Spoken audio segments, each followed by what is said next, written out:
Welcome to the CyberBrief Project. If this is your first time listening, I explore creative and unexpected cyber attack techniques. The goal is to understand how attackers think, what they choose to target, and how we, as defenders, can improve the way we see and respond to threats.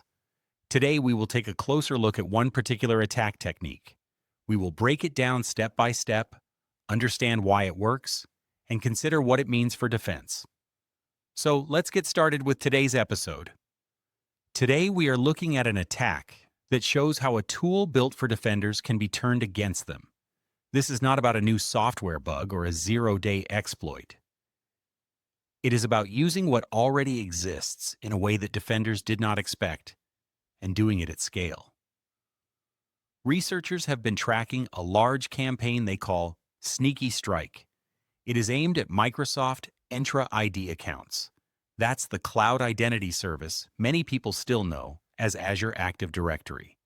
Since December 2024, the attackers have tried to break into more than 80,000 different user accounts across hundreds of organizations.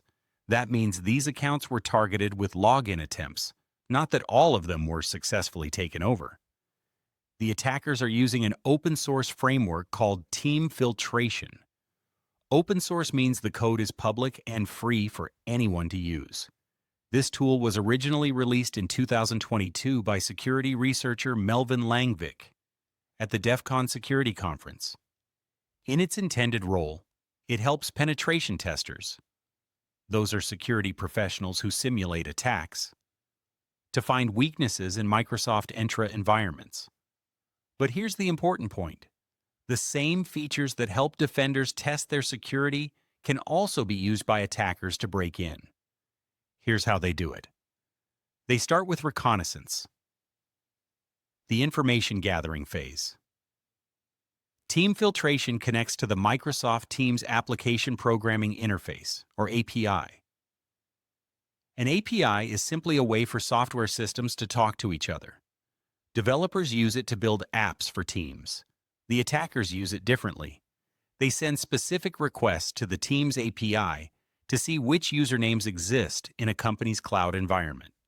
This is called user enumeration. The key here is that they can confirm whether an account is real without ever triggering a password prompt or alert. Once they know which accounts are valid, they move to password spraying. Password spraying is different from brute force. Instead of trying thousands of passwords on one account, they try a few common or likely passwords across many accounts. This keeps accounts from being locked out and avoids many automated defenses. To hide their tracks, they run each wave of attempts from a different Amazon Web Services server in a new region. One wave might come from Virginia in the United States, the next from Dublin in Ireland, and another from London in the United Kingdom. By rotating through locations, they make it difficult for defenders to block them by IP address. They also avoid constant activity. Instead, they use a burst pattern. Short, intense attacks followed by 4 or 5 days of silence. At the campaign's peak in January 2025, they targeted more than 16,000 accounts in a single day. This on and off rhythm blends into normal traffic patterns, making it harder to detect. When a password works and an account is taken over, Team Filtration switches to its post-compromise capabilities. From inside the account, it can download files from Microsoft OneDrive, search through Outlook emails, and even upload malicious files directly into the victim's own cloud storage. Those files can be disguised as ordinary documents ready to be clicked later. This is what we call persistence. The ability to keep access even if the password changes. Their targeting strategy is deliberate. In smaller organizations, they try nearly every account they find. In larger ones, they use filtering to focus only on accounts that appear more valuable, such as accounts in specific departments or with higher privileges. This filtering is built right into Team Filtration, making it easy to skip less important accounts. The takeaway is clear. This is not about flaws in Microsoft Entra or Amazon Web Services. It is about creative misuse of legitimate tools, combined with cloud APIs and global infrastructure to create a repeatable, stealthy attack method. For defenders, spotting this means looking beyond failed logins.